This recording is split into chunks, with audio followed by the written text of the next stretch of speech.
O barulho da chuva contra o vidro blindado do 30º andar na Avenida Paulista era o único som que Helena permitia naquele momento. Era uma chuva de verão, daquelas que escurecem o céu de São Paulo às 3 da tarde, transformando a cidade cinza em um borrão de luzes de freio e concreto molhado. Mas dentro do banheiro privativo da presidência da logística Mercosul, o ambiente era estéril, frio e silenciosamente acusador. Helena Valente, 42 anos, conhecida no mercado como a Muralha, encarava a bancada de mármore preto. O objeto de plástico branco parecia um corpo estranho naquela superfície imaculada. 2 linhas. Não havia ambiguidade, não havia margem para erro estatístico. O teste de farmácia comprado anonimamente em um bairro distante na noite anterior confirmava o que seu corpo já sussurrava há 2 semanas. O atraso? O cansaço que nenhum café expresso duplo conseguia dissolver. A repulsa súbita pelo cheiro do couro dos estofados do seu carro. Grávida. A palavra parecia ridícula. Pertencia a outra vida, a outras mulheres. Mulheres que não passavam 16 horas por dia negociando fusões internacionais. Mulheres que não viam a maternidade como um erro de cálculo logístico. Helena fechou os olhos, respirando fundo, buscando aquele lugar frio dentro de si, onde guardava as emoções indesejadas. Ela precisava trancar aquilo, precisava blindar a mente. Em 40 minutos, ela estaria sentada à cabeceira da mesa de reuniões para a rodada final de negociações com o grupo chinês que pretendia adquirir 40% das operações da Mercosul. Era o negócio da sua vida. O ápice de 20 anos subindo degraus com as unhas, ignorando feriados, aniversários e funerais.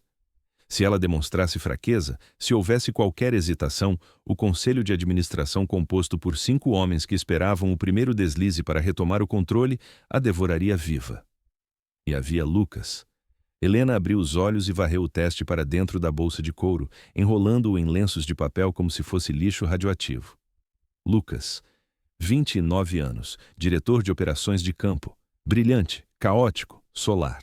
O oposto exato dela. Lucas, que usava camisas de linho amassadas e conseguia convencer estivadores em greve a voltarem ao trabalho apenas com carisma e argumentos honestos.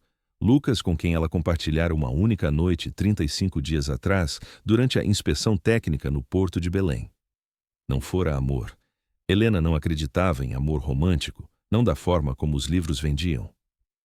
Fora uma tempestade. O calor sufocante do norte, a umidade que colava as roupas na pele, a tensão de um guindaste que quase cedera, a adrenalina de resolver o problema. E depois, o hotel. O vinho verde, o riso fácil dele, a forma como ele a olhou não como a CEO intocável, mas como uma mulher fascinante e complexa. Havia sido um lapso, um erro biológico, uma falha no protocolo de segurança que ela mantinha em torno de si mesma. Ela lavou o rosto com água gelada, observando as gotas escorrerem por sua pele pálida. A maquiagem era uma armadura.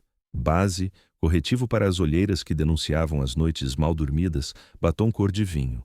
Secou as mãos. Ninguém saberia. Ela resolveria isso. De alguma forma, ela encaixaria esse problema na agenda e o resolveria. Saiu do banheiro. Sua sala era vasta, decorada com minimalismo agressivo.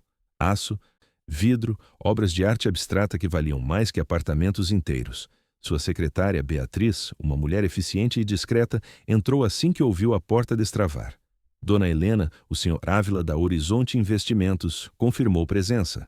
A pauta da fusão está impressa na sua mesa. E o Lucas? O Sr. Lucas pediu 5 minutos antes da reunião geral. O estômago de Helena deu um nó violento. Não era enjoo matinal, era medo. Um medo primal que ela desconhecia. O que ele quer? A voz saiu firme, metálica, o tom de sempre. Ele disse que é sobre a transferência para Singapura, os papéis finais.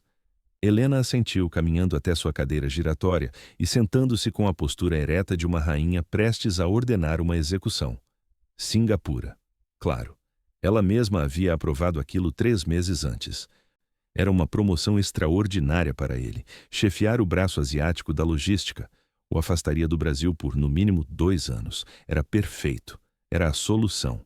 Se ele fosse embora, o segredo iria com ela. Ele nunca precisaria saber. Nunca precisaria carregar o peso de uma paternidade indesejada ou sacrificar sua ascensão meteórica por causa de um descuido dela. Mande-o entrar. E traga um chá de gengibre, Beatriz. Estou com uma leve indigestão. Claro, senhora. Quando a porta se abriu novamente, o ar na sala mudou. Lucas não entrava nos lugares, ele os ocupava. Tinha aquela energia cinética de quem está sempre pronto para correr. O cabelo castanho estava ligeiramente despenteado, como se ele tivesse passado as mãos por ele repetidas vezes no elevador. Ele sorriu, aquele sorriso torto que desarmava defesas, e Helena sentiu uma pontada física no baixo ventre. Chefe? Ele usava o termo com uma ironia carinhosa que ninguém mais ousava. Espero não estar atrapalhando a preparação para a sua guerra contra os chineses. Seja breve, Lucas. Tenho relatórios para revisar. Ele se aproximou da mesa, colocando uma pasta azul sobre o vidro. O cheiro dele, uma mistura de sabonete cítrico e chuva, invadiu as narinas de Helena, provocando uma vertigem súbita. Ela segurou a borda da mesa com força, os nós dos dedos embranquecendo. Os vistos saíram. A data de embarque está marcada para o dia 15 do próximo mês. Ele hesitou, o sorriso vacilando por um segundo. Só preciso da sua assinatura final na liberação orçamentária para a mudança. Helena puxou a pasta. Seus olhos varreram os números sem realmente vê-los. Dia 15, menos de um mês. Ela estaria com quase 3 meses de gestação. A barriga ainda não apareceria, não com as roupas certas. É uma excelente oportunidade, disse ela, sem levantar os olhos. Pegou a caneta tinteiro. A mão estava firme. Anos de treino. Você vai revolucionar a operação lá. Vai ser um desafio. Lucas colocou as mãos nos bolsos da calça social. Ele parecia esperar algo. Um comentário pessoal? Um pedido para ficar? Belém parece que foi em outra vida, não é? A caneta parou no meio da assinatura. O coração de Helena falhou uma batida. Ela levantou o olhar, encontrando os olhos castanhos dele. Havia uma pergunta ali. Uma porta entreaberta. Se ela dissesse uma palavra, se deixasse transparecer 1 milímetro de vulnerabilidade, ele entraria. E se ele entrasse, descobriria tudo. Lucas era intuitivo demais. Belém foi um sucesso operacional. Lucas. A voz dela era gelo seco, cortante. O relatório de inspeção foi impecável. É por isso que você está indo para Singapura. Competência, nada mais. Ela viu o brilho nos olhos dele apagar, substituído por uma máscara de profissionalismo resignado. Ele entendeu o recado. O que aconteceu em Belém ficava em Belém. Não havia nós. Havia uma CEO e um diretor promissor. Claro, competência. Ele pegou a pasta de volta assim que ela terminou de assinar. Obrigado, Helena. Boa sorte na reunião. Lucas? Ele parou na porta, a mão na maçaneta. Sim? Não se atrase para a apresentação trimestral amanhã. Quero os dados de Santos atualizados. Estarão na sua mesa às 8. Ele saiu. A porta se fechou com um clique suave, o som definitivo de um destino sendo selado. Helena soltou a caneta e levou as mãos ao ventre plano, por cima do tecido fino da blusa de seda. Melhor assim, sussurrou para o silêncio da sala. Melhor para você. Melhor para mim. Mas a náusea voltou, mais forte do que antes, e dessa vez não tinha nada a ver com a gravidez. Tinha a ver com a mentira. A reunião com os investidores chineses foi um campo de batalha. Helena operou no modo automático, sua mente uma calculadora fria, enquanto seu corpo gritava. O cheiro de café na sala de conferências era insuportável. A cada vez que o representante do grupo Xangai, Sr. Wu, acendia um cigarro, apesar da proibição, ninguém ousava impedi-lo. Helena precisava bebericar água gelada para não vomitar na mesa de jacarandá. Roberto Amaral, o vice-presidente financeiro, estava sentado à sua direita. Roberto era uma raposa de terno italiano, 50 anos, ambicioso, e o principal interessado em ver Helena falhar. Ele cobiçava a cadeira da presidência há meia década. Helena parece um pouco pálida hoje, comentou Roberto durante um intervalo, falando baixo o suficiente para que apenas ela ouvisse, mas com um sorriso predatório voltado para os investidores. O ritmo da fusão está pesado demais? Talvez devêssemos adiar a visita técnica ao Porto de Santos amanhã. Eu posso ir no seu lugar. A sugestão era veneno puro. Se ela não fosse a Santos, demonstraria fraqueza. Santos era o coração da operação. Guarde sua preocupação para os balancetes, Roberto respondeu Helena, folheando os documentos sem olhar para ele. Minha saúde é de ferro. Estarei em Santos às 7 da manhã. E você virá comigo. Quero que você explique pessoalmente as discrepâncias no setor fiscal para os auditores. Roberto recuou, o sorriso endurecendo. Ele não esperava o contra-ataque. Helena sabia como morder, mas por dentro ela estava tremendo. Santos, calor. Cheiro de óleo diesel, mar e grãos fermentando nos silos. Seria um teste de resistência brutal. A noite foi longa. Helena chegou ao seu apartamento nos Jardins às 10 da noite. O lugar era lindo e vazio, nenhum porta-retratos, nenhuma desordem, nenhum sinal de vida além da adega climatizada e dos móveis de design assinado. Ela tirou os sapatos de salto alto, sentindo os pés inchados latejarem contra o piso frio. Foi até a cozinha e abriu a geladeira. Água, iogurte, rúcula. A fome era voraz, algo animal que ela não reconhecia, mas a ideia de comer a enjoava. Acabou comendo bolachas de água e sal, sentada no balcão da cozinha, no escuro. O celular vibrou. Uma mensagem de Lucas. Esqueci de avisar. A equipe de solo em Santos preparou a maquete do novo terminal. Vai ser um show amanhã. Tente descansar, chefe. Você parecia exausta hoje. L. Helena olhou para a tela iluminada até que ela se apagasse. Tente descansar. A gentileza dele doía. Ele não tinha a obrigação de ser gentil. Ela o havia tratado com frieza horas antes. Por que ele insistia em ser humano? Por que ele tinha que ser o pai? Se fosse qualquer outro, um executivo arrogante, um estranho de bar, seria mais fácil odiar a situação. Mas Lucas era... bom.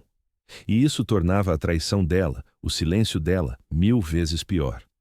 Ela não respondeu. Deixou o celular na bancada e foi para o banho.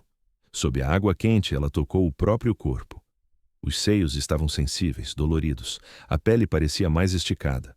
Havia uma vida se formando ali, dividindo células, construindo um sistema nervoso, um coração, um intruso, um milagre indesejado.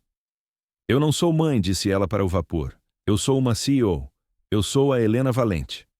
Mas a voz que respondeu dentro de sua cabeça não foi a da executiva. Foi uma voz antiga, primitiva, assustada. E agora você é as duas coisas. E não vai conseguir fazer nenhuma delas direito. O dia seguinte amanheceu com um sol impiedoso. O helicóptero da empresa pousou no heliponto do Porto de Santos às 8 horas. O barulho das hélices, o vento, o cheiro de maresia misturado com enxofre. Helena desceu segurando o chapéu de segurança branco, seus óculos escuros escondendo os olhos avermelhados. A comitiva era grande. Investidores chineses, auditores, Roberto, com sua prancheta e sorriso falso, e Lucas, que comandava a operação local naquele dia. Ele estava em seu elemento. Usava um colete refletivo sobre a camisa polo, botas de segurança e um radiocomunicador. Ele gesticulava, explicava o fluxo dos contêineres, ria com os operadores de guindaste. Ele era magnético. Helena manteve a distância, caminhando ao lado do Sr. Wu, traduzindo números e projeções. O sol batia no asfalto do pátio de contêineres, fazendo o ar tremeluzir. 32 graus, sensação térmica de 35. O colete de segurança sobre o blazer de linho parecia um forno. Aqui, senhores, temos o novo sistema de automação, Lucas explicava, apontando para as esteiras gigantescas que transportavam soja. Reduzimos o tempo de carregamento em 20%. O cheiro da soja. Doce, enjoativo, poeirento. Helena sentiu o mundo inclinar levemente para a esquerda. Ela parou, fingindo ajustar o salto da bota. Respirou fundo. O ar estava saturado de poeira e diesel. O suor escorria por suas costas. Helena? A voz de Roberto soou próxima, carregada de uma falsa solicitude. Está tudo bem? Perfeitamente, ela respondeu, endireitando-se, mas sua voz soou distante aos seus próprios ouvidos. Eles continuaram a caminhada. Precisavam subir uma estrutura metálica de 3 andares para ver a vista panorâmica do terminal. Escadas vazadas, metal quente. Helena olhou para cima. Parecia o Everest. Vamos lá, ela murmurou, forçando as pernas a se moverem. Degrau por degrau. O coração batia descompassado, reverberando nos ouvidos. Tum-tum, tum-tum. Rápido demais. A visão periférica começou a escurecer. Pontos pretos dançavam diante do céu azul. Lucas estava no topo da escada esperando por eles. Ele olhou para baixo e o sorriso desapareceu. Ele viu. Ele viu a cor sumir do rosto dela. Viu a mão dela errar o corrimão por 1 centímetro. Helena! Ele gritou, quebrando o protocolo, esquecendo o Dona Helena, esquecendo os investidores. Ela tentou focar no rosto dele, o rosto do pai. Ele parecia preocupado. Ele parecia... lindo. O chão de metal sumiu sob os pés dela. A última coisa que sentiu foi o cheiro de soja e a escuridão fria que a engoliu, desligando o tubarulho do porto como se alguém tivesse puxado o fio da tomada. Acordar não foi como nos filmes, não houve abrir de olhos suave. Houve um retorno abrupto e doloroso à consciência, acompanhado pelo cheiro inconfundível de antisséptico e éter. O bip rítmico de um monitor cardíaco era o novo som da sua realidade. Helena abriu os olhos, teto branco, luz fluorescente, um soro conectado ao seu braço esquerdo. Ela tentou se sentar, mas uma mão firme a segurou no ombro. Ei, calma, não se mexa. Lucas. Ele estava sentado numa cadeira de plástico ao lado da cama. Ainda usava o colete refletivo do Porto, mas parecia ter envelhecido 10 anos nas últimas horas. O rosto estava sujo de fuligem, o cabelo caótico, e os olhos estavam escuros, tempestuosos. Não havia gentileza ali agora. Havia choque e raiva. Helena piscou, a memória voltando em fragmentos. O Porto, a escada, o desmaio, pânico. Ela levou a mão instintivamente à barriga. O bebê está bem, disse Lucas. A voz dele era dura, desconhecida, ameaça de aborto espontâneo, desidratação severa e estresse extremo. Mas o feto está vivo. O feto. A palavra técnica soou como uma acusação. Helena sentiu o sangue gelar, a máscara tinha caído. Não havia mais CEO, não havia mais muralha. Havia apenas uma mulher em uma camisola de hospital barato, exposta diante do homem que ela tentara manipular. Lucas. A voz dela era um sussurro rouco. Ele se levantou, caminhando até a janela do quarto pequeno. Estavam na Santa Casa de Santos, provavelmente. O barulho da cidade chegava abafado. O médico achou que eu fosse o marido, disse ele, de costas para ela. Me entregou o relatório. Me explicou que nossa esposa precisa de repouso absoluto porque a gravidez é de risco aos 42 anos. Me parabenizou. Ele se virou. A expressão dele era uma mistura devastadora de incredulidade e fúria contida. 10 semanas, Helena. Pelas contas, foi em Belém. Foi naquela noite. Ela não podia mentir. Não agora. Não havia estratégia que a salvasse disso. Sim. E você não ia me contar. Não era uma pergunta, era uma constatação. Eu estava avaliando a situação. Avaliando a situação? Ele soltou uma risada curta e sem humor.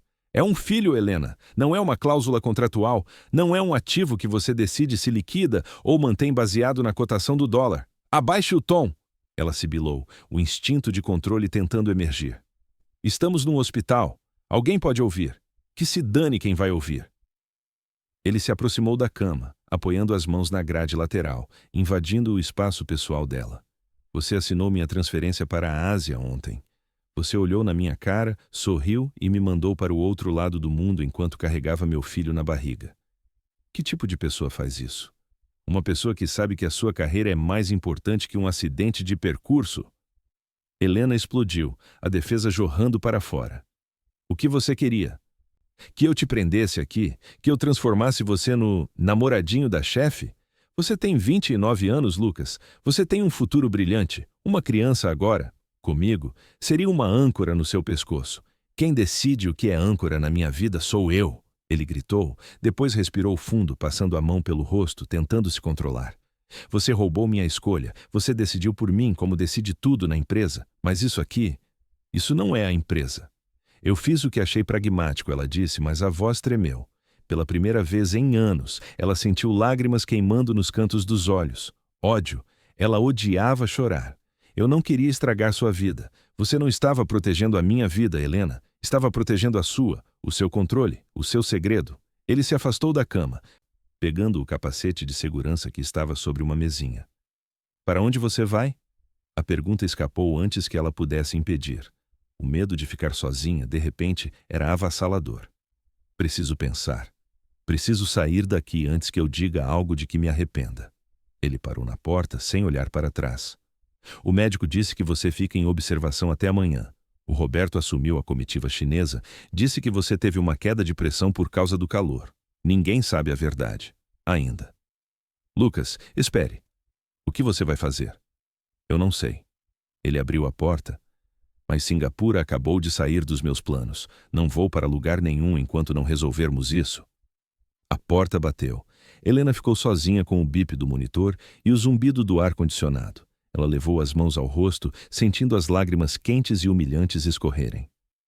O segredo estava fora. O controle estava perdido. E pela primeira vez, a muralha não tinha a menor ideia de como consertar o estrago. A fusão estava em risco. Roberto estava à solta. E o homem que ela tentara afastar agora estava furioso, magoado e, pior de tudo, decidido a ficar. Helena olhou para o teto. Parabéns, Valente sussurrou. Você acabou de criar a maior crise da sua carreira. 2 dias depois, Helena estava de volta a São Paulo em seu apartamento. O médico lhe dera alta com a condição de repouso absoluto por 1 semana. 1 semana? Impossível. O mundo corporativo não parava por 1 semana. Ela estava no escritório de casa, ignorando as ordens médicas, conectada a uma videoconferência com os advogados da fusão. Usava um roupão de seda, maquiagem leve, e a câmera enquadrava apenas do ombro para cima. Parecia a mesma Helena de sempre, mas suas pernas estavam cobertas por uma manta e uma garrafa de água estava sempre à mão. A campainha tocou. Helena franziu a testa. Ela não esperava ninguém. A empregada tinha folga. 1 minuto, senhores, ela disse aos advogados, desligando a câmera e o microfone. Caminhou devagar até a porta. Olhou pelo olho mágico. Não era Lucas, era Roberto. O sangue de Helena gelou. Roberto nunca vinha à casa dela. Jamais. Era uma regra implícita de fronteiras que eles mantinham. Ela abriu a porta. Roberto estava impecável em um terno cinza chumbo, segurando uma pasta de couro e um buquê de flores absurdo, lírios brancos que pareciam funerários. Helena, querida, vim ver como está nossa heroína caída. O que você quer, Roberto? Ela não o convidou para entrar. Ficou parada no umbral, bloqueando a passagem. Apenas trazer melhoras e alguns papéis que precisam da sua assinatura urgente. Coisa burocrática da fusão. Mande por portador. Ou por e-mail. Roberto sorriu. Aquele sorriso de raposa. Ele deu um passo à frente, forçando a intimidade. Receio que isso precise de um toque pessoal. E além disso, queria conversar sobre os rumores. Que rumores? Ah, você sabe como é a Rádio Peão? Dizem que seu desmaio em Santos foi dramático. Alguns operadores viram o Lucas te segurando. Disseram que parecia íntimo demais. Desespero de amante, não de subordinado. Helena manteve o rosto impassível, mas o coração disparou. Lucas é um profissional dedicado. Ele reagiria assim com qualquer um da equipe. Será? Roberto inclinou a cabeça. Curioso. Porque ontem eu estava revisando as despesas de viagem de Belém, mês passado. Vi que vocês jantaram no quarto. Serviço de quarto para 2, garrafas de vinho. No seu quarto, Helena, estávamos trabalhando no relatório final. Era tarde, claro. Trabalhando. Roberto baixou a voz, tornando-a conspiratória e asquerosa. Sabe, Helena, os chineses são muito conservadores, muito tradicionais. Eles prezam pela moralidade da liderança. Um escândalo envolvendo a CEO e um diretor 20 anos mais jovem, isso poderia matar o negócio. E se o negócio morre, as ações despencam. E se as ações despencam, o conselho precisará de um novo líder. Alguém sem distrações. Era uma ameaça velada, mas clara como cristal. Roberto sabia ou suspeitava o suficiente para blefar. Ele estava farejando sangue. Você está insinuando algo, Roberto? Porque se estiver, sugiro que tenha provas antes de vir à minha casa me insultar. Não preciso de provas, querida. Preciso apenas de dúvida. A dúvida é suficiente para o conselho. Ele estendeu o buquê de lírios. Descanse. Recupere-se. A empresa precisa de você. Por enquanto. Ele colocou as flores nos braços dela. Helena teve que segurá-las por reflexo e se virou, caminhando em direção ao elevador privativo. Helena fechou a porta com um estrondo, jogou as flores no chão. O vaso de cristal no hall de entrada tremeu. Ela estava cercada. Roberto de um lado com sua ambição venenosa, Lucas do outro com sua mágoa justa. E dentro dela, uma bomba relógio biológica que crescia milímetro a milímetro. Ela caminhou até a janela da sala, olhando para a selva de pedra lá fora. A cidade parecia um tabuleiro de xadrez gigante. Ela sempre fora a rainha, a peça mais poderosa, movendo-se livremente. Agora sentia-se um peão, bloqueado, prestes a ser capturado. O celular tocou novamente. Lucas. Ela atendeu. A primeira vez que se falavam desde o hospital. Alô? A voz dela saiu trêmula. Precisamos conversar. A voz dele estava calma, mas era uma calma tensa, como o olho de um furacão. Não sobre nós, sobre a empresa. O que aconteceu? O Roberto me chamou para almoçar hoje. Fez perguntas estranhas, sobre Belém, sobre minha transferência. Ele ofereceu dobrar meu bônus se eu aceitasse ir para Singapura amanhã, imediatamente. Helena fechou os olhos. Roberto estava tentando remover Lucas do tabuleiro. Isolar Helena. O que você disse? Eu disse que não estou à venda. E que não vou a lugar nenhum. Lucas, ele sabe. Ou desconfia. Ele veio aqui agora. Me ameaçou. Houve um silêncio do outro lado da linha. Um silêncio pesado, carregado de uma nova aliança forjada na crise. Eu vou para aí. Agora, disse Lucas. Não. Se ele tiver alguém vigiando o prédio... Eu não me importo, Helena. Chega de esconder. Se vamos enfrentar isso, vamos enfrentar do meu jeito agora. Abre a porta em 20 minutos. O telefone ficou mudo. Helena olhou para o reflexo no vidro. A mulher de ferro estava rachando, mas curiosamente, através da rachadura, algo novo estava tentando respirar. Ela colocou a mão no ventre novamente. Parece que vamos ter que lutar, sussurrou ela. Nós três. O céu lá fora escureceu novamente. A segunda tempestade estava chegando, e Helena sabia que essa ela não conseguiria controlar. Teria que sobreviver a ela. A chuva não parou. Pelo contrário, intensificou-se, transformando São Paulo em um arquipélago de luzes difusas e prédios ilhados. Quando a campainha tocou pela segunda vez, 20 minutos exatos após a ligação, Helena já estava vestida. Nada de roupão de seda ou vulnerabilidade. Ela vestia uma calça de alfaiataria preta e uma camisa branca impecável, abotoada até o pescoço. A armadura estava de volta. Ela abriu a porta. Lucas estava encharcado. A água pingava da ponta do nariz e dos cabelos, escurecendo os ombros da jaqueta de couro. Ele não trazia flores, nem pastas, nem desculpas. Trazia apenas uma presença física avassaladora que fez o hall de entrada, projetado para intimidar visitas, parecer subitamente pequeno. Ele te viu? Foi a primeira coisa que Helena perguntou. Provavelmente. Lucas entrou, ignorando a etiqueta de esperar o convite. Ele tirou a jaqueta molhada, segurando-a para não pingar no piso de madeira nobre. Tinha um carro preto parado na esquina com o motor ligado, vidros fumê. Roberto não é sutil quando quer assustar. Helena trancou a porta, girando a chave 2 vezes. O som metálico ecoou como um tiro no silêncio do apartamento. Ele não quer me assustar, Lucas. Ele quer me quebrar. Há uma diferença. O medo paralisa, mas a quebra deixa o caminho livre para ele assumir a cadeira. Você tem uísque? Lucas perguntou, caminhando até a sala de estar e parando diante da vista panorâmica da cidade afogada. Eu não posso beber. A frase saiu automática, carregada de um peso novo. Lucas se virou devagar. O olhar dele desceu até a barriga dela, ainda plana, oculta sob o tecido caro da camisa, e depois subiu para os olhos. Havia uma mágoa ali, crua e recente, mas também uma determinação férrea. Certo. Chá, então. Para nós dois. Precisamos de clareza. Eles se sentaram na cozinha, o único lugar da casa que parecia neutro.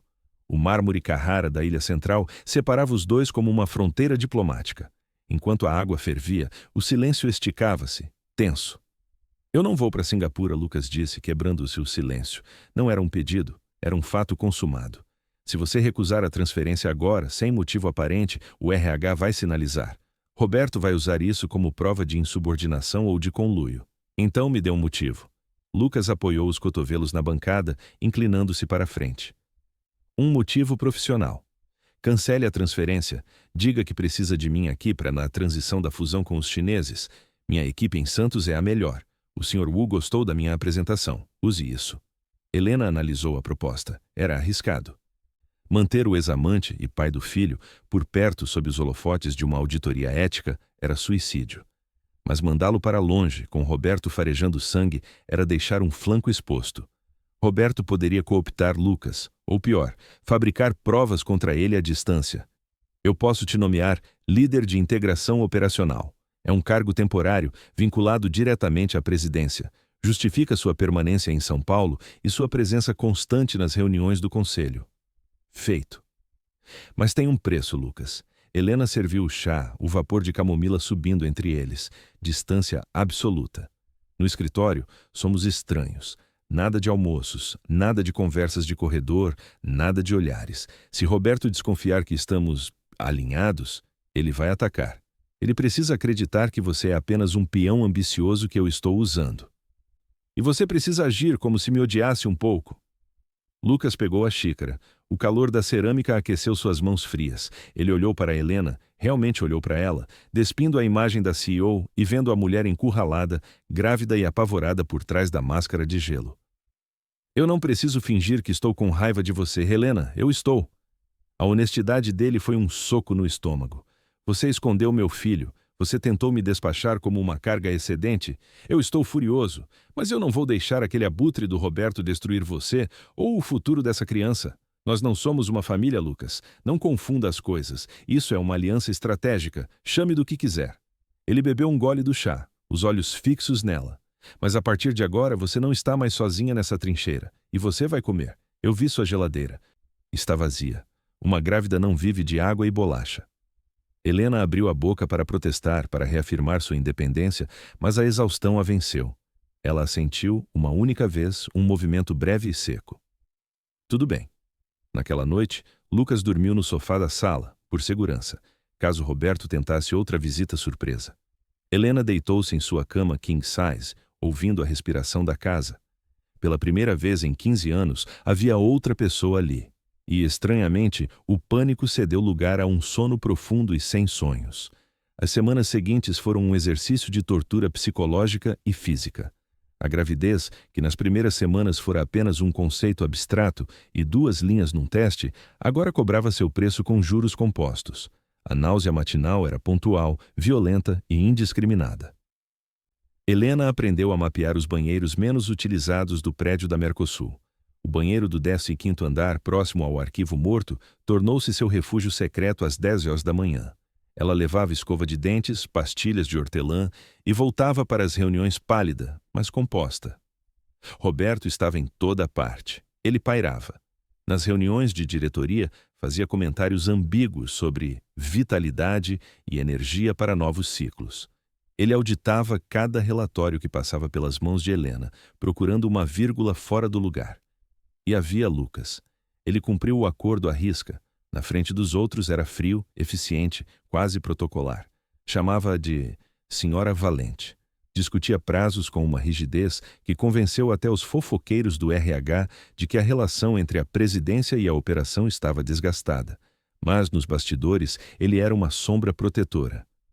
Quando Helena sentiu uma tontura durante a visita à fábrica em Guarulhos, Lucas acidentalmente derrubou uma pilha de caixas, criando uma distração barulhenta que permitiu a ela sentar-se e beber água sem ser notada.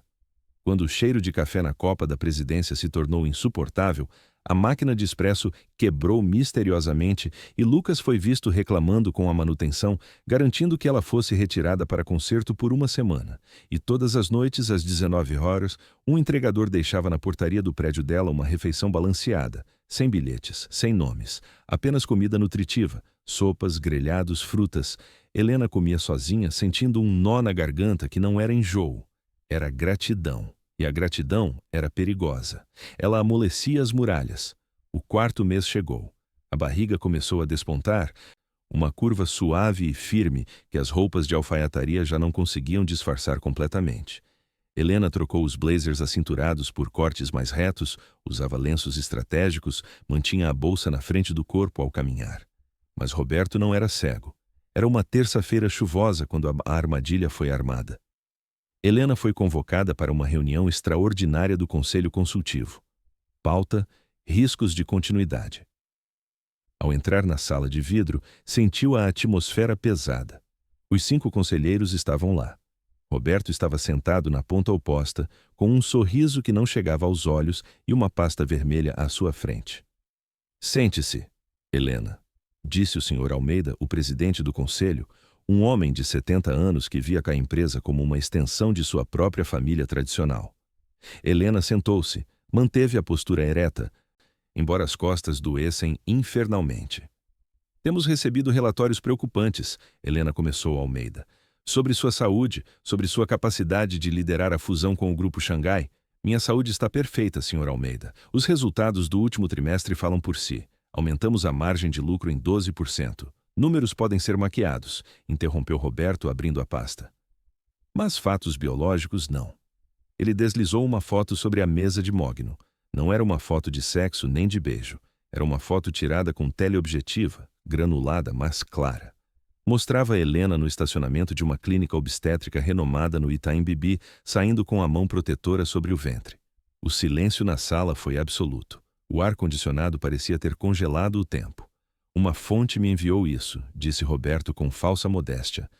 Parece que nossa CEO está escondendo uma condição médica grave. Ou uma mudança de vida que a torna incompatível com as cláusulas de dedicação exclusiva do contrato. Uma gravidez de risco aos 42 anos, solteira, sem suporte. Isso é uma bomba relógio para a estabilidade da empresa. Os chineses não assinarão com uma liderança instável. Os olhares dos conselheiros eram de julgamento puro. Naquele mundo, a biologia feminina ainda era vista como um defeito de fabricação. Eu sugiro, continuou Roberto, saboreando o momento que Helena seja afastada temporariamente para cuidar de sua saúde. Eu assumirei a transição. É o único jeito de salvar o negócio. Helena olhou para a foto. Depois olhou para Roberto. Ela sentiu o bebê chutar. Um movimento forte, decidido. Uma vida que não pedia desculpas por existir.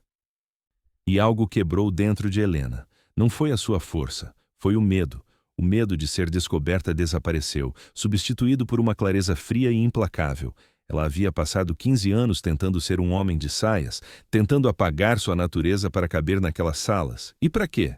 Para ser descartada na primeira falha? Ela começou a rir. Foi um riso baixo, seco, que desestabilizou a sala. Roberto franziu a testa. Acha engraçado, Helena? Ela se levantou, devagar. E então fez o impensável. Desabotoou o blazer preto e o abriu, revelando a blusa branca justa que delineava, sem sombra de dúvida, a proeminência de sua gravidez de 18 semanas. Não é uma condição médica, Roberto. É um herdeiro. Ou herdeira. Houve um suspiro coletivo na sala. E quanto à sua dedicação exclusiva, Helena continuou, sua voz ganhando força, preenchendo o espaço. Vamos falar sobre estabilidade. O Sr. Wu, do Grupo Xangai, é um homem de família. Ele tem 4 filhos e 12 netos. Na cultura deles e na cultura de qualquer negócio que visa o longo prazo, a descendência não é instabilidade, é legado. Ela se virou para o Sr. Almeida. Roberto acha que isso é uma fraqueza. Ele acha que uma mulher grávida é um cérebro a menos na mesa. Eu vejo diferente. Eu estou construindo o futuro, literalmente. Quem tem mais a perder se essa empresa falhar? Um executivo contratado como o Roberto, que pode pular para a concorrência amanhã com seu paraquedas dourado, ou eu, que estou trazendo uma criança para este mundo e preciso garantir que o império que construí esteja de pé daqui a 20 anos? Ela apoiou as mãos na mesa, inclinando-se sobre os homens poderosos. A maternidade não me torna instável, senhores. Ela me torna implacável. Vocês nunca me viram lutar por algo que amo. Vocês só me viram lutar por dinheiro. Acreditem, a versão mãe da Helena Valente é muito mais perigosa para a concorrência do que a versão que vocês conhecem. Roberto tentou intervir, perdendo a calma. Isso é retórica emocional. Quem é o pai? Algum desconhecido? Um caso de uma noite? Isso é um escândalo moral. O contrato de moralidade? A porta da sala de reuniões se abriu. Lucas entrou. Ele não deveria estar ali, mas ele entrou com uma pilha de documentos e uma calma que contrastava com o caos da sala. Com licença, disse ele.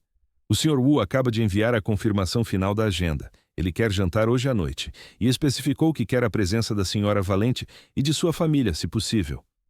Parece que ele soube das boas novas através de seus próprios canais de inteligência e enviou um presente. Lucas colocou uma caixa vermelha de veludo sobre a mesa diante de Helena. Dentro havia um amuleto de jade para a proteção de crianças. Roberto empalideceu. O jogo virou em segundos. Os chineses já sabiam e não se importavam. Pelo contrário, haviam validado. Lucas parou ao lado de Helena. Não a tocou. Não segurou sua mão. Mas ficou ali, ombro a ombro, uma barreira física entre ela e o conselho. E quanto à questão da paternidade, Lucas disse, olhando diretamente para Roberto, creio que isso seja um assunto privado. Mas se o conselho está preocupado com o suporte, eu garanto que a Sra. Valente tem todo o apoio logístico e pessoal necessário, internamente. Ele não confessou, não disse eu sou o pai. Ele não precisava. O olhar que ele lançou a Roberto, um olhar de aviso, de predador para predador, disse tudo o que era necessário. Eu estou aqui. E eu sei onde você esconde seus esqueletos. O Sr. Almeida pigarreou, quebrando a tensão. Ele olhou para o Jade, depois para Helena e por fim para o pálido Roberto. Parece que o Grupo Xangai tem uma visão mais moderna do que a sua, Roberto. Almeida fechou a pasta. Helena, parabéns. Esperamos que a transição não seja afetada. Reunião encerrada. Roberto saiu da sala bufando, batendo a porta. Os conselheiros saíram em silêncio, alguns murmurando parabéns constrangidos. Quando ficaram sozinhos, as pernas de Helena cederam. Ela teria caído se Lucas não a tivesse segurado pela cintura, puxando-a para si. Você está bem? Ele perguntou, a voz rouca. Helena encostou a testa no ombro dele. O cheiro dele. Cítrico e chuva. Agora, cheiro de casa. O Sr. Wu realmente mandou isso? Ela sussurrou tocando Jade. Mandou. Lucas sorriu contra o cabelo dela. Depois que eu liguei para o assistente dele ontem à noite e expliquei a situação culturalmente, eu disse que você estava grávida e que estávamos preocupados se isso ofenderia a tradição. O assistente disse que para o Sr. Wu, uma mulher que trabalha até o fim da gestação é o símbolo máximo de honra. Helena riu, um som trêmulo e libertador. Você manipulou o chairman chinês? Digamos que eu fiz um ajuste logístico na narrativa. Ele se afastou um pouco, segurando o rosto dela entre as mãos. Você foi incrível, Helena. Implacável. Eu fiquei com medo de você. Era a intenção. E ali, na sala de reuniões fria sob a luz artificial, Lucas a beijou. Não foi um beijo de paixão avassaladora como em Belém, foi um beijo de promessa. Lento, firme, selando um pacto que ia muito além da empresa. A vitória sobre Roberto não significou o fim da guerra, apenas a mudança do campo de batalha. O CFO foi transferido para uma subsidiária no Paraguai 2 meses depois, uma forma elegante de exílio corporativo. Mas a verdadeira batalha de Helena agora era com seu próprio corpo e com a rendição ao incontrolável. Os meses finais foram brutais. Seus pés inchavam tanto que ela passou a atender reuniões descalça sob a mesa. A azia era constante e o medo do parto, da responsabilidade, de falhar com aquele ser minúsculo. Lucas mudou-se para o apartamento dela gradualmente. Primeiro, uma escova de dentes, depois, algumas roupas. Finalmente, seus livros e sua cafeteira italiana, porque ele se recusava a beber o café em cápsula dela. Eles aprenderam a conviver. Não foi um conto de fadas. Eles brigavam. Helena era controladora, queria agendar até os momentos de lazer. Lucas era caótico, deixava toalhas molhadas na cama e a desafiava a desligar o celular aos domingos. Você precisa parar, Helena. Ele disse numa noite de sexta-feira, encontrando-a no escritório de casa às 11 da noite, revisando contratos com os tornozelos apoiados numa bola de pilates. Só mais um e-mail. Não. Agora. A bolsa pode estourar a qualquer momento. Você precisa de ocitocina, não de cortisol. Ele girou a cadeira dela, desligou o monitor e a pegou no colo. Helena, que sempre odiou ser carregada, agora se aninhava nele. Eu estou com medo, Lucas, ela confessou. A voz pequena na escuridão do corredor. Eu sei, eu também. Mas a gente resolve problemas logísticos complexos todo dia. Criar um ser humano é só a maior operação de todas. A pequena Alice nasceu numa madrugada de tempestade, honrando a tradição dos pais. Não foi um parto natural e místico como Helena lera nos livros. Foi uma cesariana de emergência, com luzes fortes, médicos gritando códigos e Helena tremendo de frio e pavor na mesa de cirurgia. Lucas segurou a mão dela o tempo todo. Ele não olhou para o outro lado da cortina. Ele olhou para ela. Ele foi a âncora enquanto o mundo dela girava e se refazia. Quando o choro ecoou na sala branca, agudo e indignado, Helena sentiu as lágrimas quentes escorrerem pelas têmporas. Ela está aqui, Helena, ela está aqui. Colocaram a bebê no peito dela. Era pesada, quente, viscosa. Tinha os olhos de Lucas e a carranca de Helena, e naquele segundo, a CEO da Mercosul, a muralha, a mulher de ferro, desintegrou-se completamente. O que sobrou foi apenas Helena, mãe. 3 anos depois. O domingo de manhã no apartamento dos Jardins era tudo, menos minimalista. Havia peças de Lego espalhadas pelo tapete persa caríssimo, havia migalhas de pão de queijo no sofá de linho italiano, e havia risadas. Helena estava sentada no chão, usando uma camiseta velha de Lucas e calça de moletom, tentando montar um castelo instável com Alice. A menina, agora com cachos castanhos rebeldes e a teimosia da mãe, insistia que a torre deveria ser azul, não vermelha. Mas a planta diz, vermelho, Alice, temos que seguir o projeto. Helena argumentou, rindo. Não, mamãe, criatividade, Alice decretou, colocando a peça azul no topo. A porta da frente se abriu. Lucas entrou trazendo sacolas da feira. Ele trazia cheiro de rua, de sol e de pastel. Ele parou na entrada da sala, observando a cena. A executiva mais temida do setor logístico da América Latina, negociando com uma criança de 3 anos sobre a estética de um castelo de plástico. Ele sorriu, aquele sorriso torto que ainda fazia o coração de Helena acelerar. Trouxe reforços, anunciou ele, levantando um saco de pastéis. E caldo de cana. Alice correu para ele, gritando, papai! E ele a ergueu no ar com facilidade, girando-a até ela gargalhar. Helena se levantou, limpando os joelhos. Ela olhou para o marido, sim. Eles haviam se casado 1 ano depois do nascimento, numa cerimônia civil simples, apenas para a família, e sentiu uma plenitude que nenhum bônus anual jamais lhe dera. Como foi na empresa? Ela perguntou, pegando um pastel.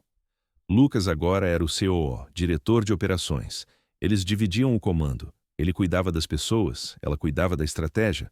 Era um equilíbrio perfeito e tenso que exigia negociação diária, mas funcionava. Tranquilo. Os chineses mandaram lembranças. O Sr. Wu perguntou quando vamos visitar Xangai. Ele quer conhecer a pequena imperatriz. Helena olhou para Alice, que já estava desmontando o castelo para construir uma nave espacial. Talvez ano que vem. Por enquanto, acho que temos desafios suficientes aqui. Lucas se aproximou, passando o braço pela cintura dela e beijando-lhe a testa. Você está feliz, Helena? Ele perguntou, baixo, como fazia às vezes, como se ainda precisasse confirmar que a muralha não tinha se erguido novamente. Helena encostou a cabeça no ombro dele. Olhando para a bagunça colorida na sala, para a chuva fina que começava a cair lá fora, lavando a cidade cinza. Ela pensou na carreira que quase perdeu, na reputação que arriscou, no controle que teve que render. Pensou em Roberto esquecido em algum escritório empoeirado. Pensou no teste de farmácia enrolado em papel higiênico num banheiro frio. Parecia outra vida.